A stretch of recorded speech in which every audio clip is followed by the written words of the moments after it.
Well, thank you. First of all, I would like to take this opportunity to thank Montana Heritage Project for this wonderful program that you guys run. After all, had it not been for you, I wouldn't have gotten to spend hours talking on the phone to quirky old men or in the basement of our county library looking over blurry microfilm and dusty books. And the weird part about that was that I loved every minute that I spent doing that. And so I just wanted to thank you guys for giving me the opportunity to realize how much fun this kind of stuff can be. So the essay that resulted from the work that I just talked about is called Songs of Hope, Music in Libby, Montana During the Great Depression. This paper highlights the nature of music as the essence of hope, illustrating this theme through 3 specific stories that I drew from Libby's history. The story that I would like to share with you today is of CCC camps, a New Deal phenomenon that occurred all across Montana and the nation as well. The story of Libby's Camp F44, though, has a special twist. In 1932, when Franklin D. Roosevelt received the nomination for the Democratic presidential ticket, he made this statement: "I pledge you, I pledge myself to a new deal for the American people." Part of that New Deal Roosevelt promised was the creation of an organization that put unemployed young men to work, revitalizing natural resources. "I have proposed to create a civilian conservation corps to be used in simple work," Roosevelt said just a few days after taking office. "It will confine itself to forestry, the prevention of soil erosion, flood control, and similar projects." An enrollee from Ohio named Edgar Diller remembered his excitement at hearing of the money he could make. "Back where I came from, I worked for 2 weeks on a hog farm for $5 a week," he said. "Then I went home and signed up for the CCCs. The pay was $30 a month for the regular men, and that was pretty darn good then." The Corps brought 15,178 youths from New York, New Jersey, Ohio, and many other states into Montana and employed another 25,000 Montanans as well. The average enlistee was 19 years old and had no more than an 8th grade education. About 3,600 of these boys were stationed in Lincoln County, and about 1,000 of those boys were African Americans, fresh from the Bronx and the Harlem Renaissance of the 1920s. Imagine the shock of those boys, both black and white, when they stepped off the train in Libby, Montana.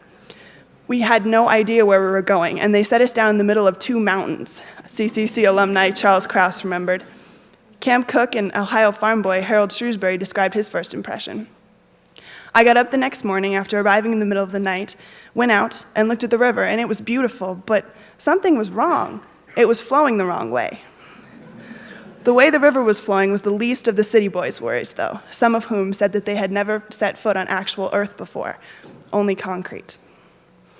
Author John Edwards once wrote, "The best, most beautiful, and most perfect way that we have of expressing a sweet concord of mind to each other is by music." This certainly proved true for relations between the African American CCC camps and local Libby people.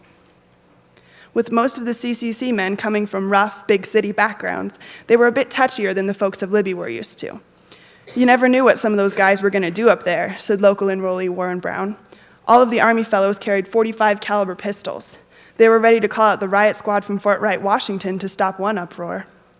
For the most part, though, memories of camp were harmless enough, especially once those troublemakers were shipped off. For centuries, when transported out of their element, people have done everything in their power to keep the basics of the culture that they knew a part of their lives. Irish immigrants to America brought their jigs and reels and soda bread. Germans came with sauerkraut and the polka.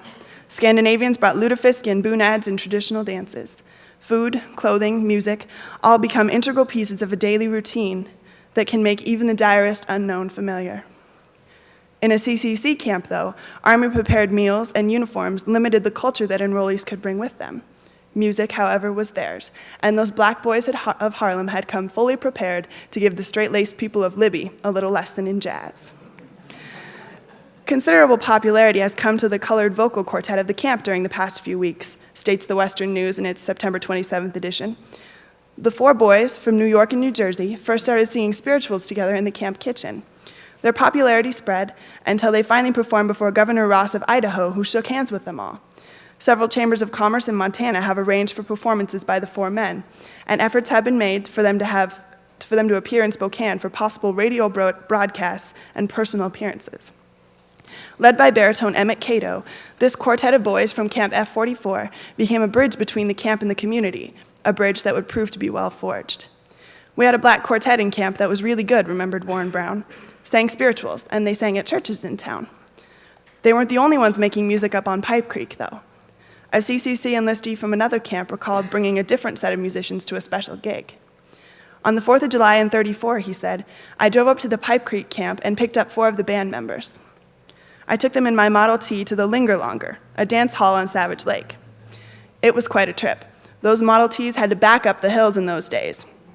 And those black boys did not like to ride backwards up the hill. They insisted on walking instead. They sure knew how to play some great jazz music, though. CCC boy Jerry Howard used to attend those dances. Saturday nights, we'd load up in an army truck and head for Linger Longer Beach, he reminisced. They had a dance floor that extended over the lake. The CCC fellows from the other camps came also. Families from Libby and Troy came and brought their kids. And so it was that a community whose membership had been skeptical at best of those rough and tumble boys had now welcomed their talents and a bit of the Harlem Renaissance into their white Montana world. Thank you.